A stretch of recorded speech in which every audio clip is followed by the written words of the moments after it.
जंगल के एक छोटे मगर बहुत ही दिलचस्प गांव में रहता था एक शरारती गधा। वो गधा न सिर्फ बहुत दोस्ताना नजर आता था बल्कि अपने दोस्तों के साथ खेल खेलने में भी माहिर था। लेकिन इसकी एक आदत थी, एक ऐसी आदत जो जंगल के सब जानवरों के लिए हमेशा हैरानी और कभी कभी परेशानी का सबब बनती है। आज भी जंगल में एक छोटे नाजुक खरगोश की जिंदगी थोड़ी साम में थी। गधे ने बड़े प्यार से खरगोश को अपने पास बुलाया। कुछ देर तक उससे इधर उधर की बातें करता रहा और फिर उसे गाफिल पाते ही एक जोरदार लात मार दी। बेचारा छोटा सा खरगोश भारी भरकम गधे की जोरदार लात पड़ते ही गेंद की तरह अछलकर दूर जा गिरा। कई पसलियां टूट जाने से वो बुरी तरह तड़पने और करपने लगा। अपनी इस शरारत पर गधा बहुत ही खुश हुआ और जोरदार ठट्ठा लगाता हुआ एक तरफ को चला गया। गधे की ये शरारती आदत बहुत पुरानी थी। वो खड़े खड़े बुला वजह किसी को भी लात मार देता था। जंगल के भी छोटे बड़े जानवर उसकी इस शरारत से अक्सर परेशान रहते। कुछ बुजुर्ग और जहांदीदा गधों ने कई बार समझाया भी, लेकिन वो अपनी हरकतों से बाज नहीं आया। इसी तरह की बातों से वो नसीहत करने वालों को बेवकूफ बनाकर मन ही मन बहुत खुश होता है। इसकी याराना मुस्कुराहट भरी बातों से वो इसकी शरारत को ताड़ जाते और समझाते। बरखुदार, रिश्ते में हम तुम्हारे बाप हैं। अपनी नाराजगी का इजहार करने के लिए लात मारना हमारी फितरत है, लेकिन बिला वजह किसी को भी लात मार देना शरारत है, बुरी आदत है। बुरी आदत है।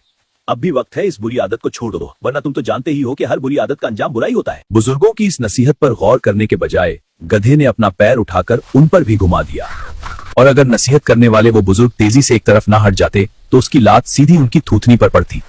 फिर भला गधे की लात खाने के लिए बुजुर्ग वहाँ कैसे ठहर सकते थे। पहली दोस्ती से ही सबके सब ढींचूम करते हुए 9-2-11 हो गए। एक दिन गुधे ने एक लोमड़ी को देखकर बड़े प्यार से कहा, आओ बहन, मेरे पास आओ, बहुत दिनों बाद मिले, थोड़ी देर प्यार भरी बातें करेंगे। लोमड़ी आखिर लोमड़ी थी, होशियारो दिमागदार, उसकी मकारी में भला कैसे आती। वो उसकी झांसा देकर लात मारने वाली आदत से बखूबी वाकिफ थी। गधे की बात सुनते ही वो उसे देखते हुए बड़े प्यार से मुस्कुराई और दिल में सोचा, कम वक्त तू मुझे क्या सिखाता है, मन नहीं हिला रहा। मैं खुद तुझे आज ऐसा सबक दूंगी कि जिंदगी भर के लिए अपनी ये लात मारने की आदत भूल जाएगा। लोमड़ी दिल ही दिल में सोच रही थी, तेरी इस बुरी आदत से दूसरे कमजोर जानवरों को हमेशा के लिए छुटकारा मिल जाएगा। ये सोचते ही लोमड़ी ने अपने चारों तरफ देखा, फिर दिल ही दिल में मुस्कुराते हुए बड़े प्यार से गधे से बोली, मेरे गधे भैया, मैं बहुत दूर से आ रही हूँ और बहुत ही थकी हुई हूँ। मेहरबानी करके तुम ही अपनी इस बहन के पास आ जाओ। इतना कहकर लोमड़ी लड़खड़ाते डगमगाते कदमों से चलकर सहारा लेने के लिए एक बहुत ही बड़े पत्थर से टिक गई। मुझे बहुत कमजोरी महसूस हो रही है। लोमड़ी की बात सुनते ही अपनी शरारती कामयाबी के ख्याल से गधे का सीना खुशी से फूल गया और होंठों पर प्यार भरी मुस्कुराहट लिए वो जल्दी से लोमड़ी के पास आ गया। लोमड़ी को गाफिल रखने के लिए कुछ देर तक वो उससे बहुत ही मीठी मीठी बातें करता रहा। हाँ बिल्कुल, फिक्र मत करो। फिर आदत के मुताबिक अचानक ही लात मारने के लिए उसने अपना पैर पूरी ताकत से लोमड़ी की तरफ घुमा दिया।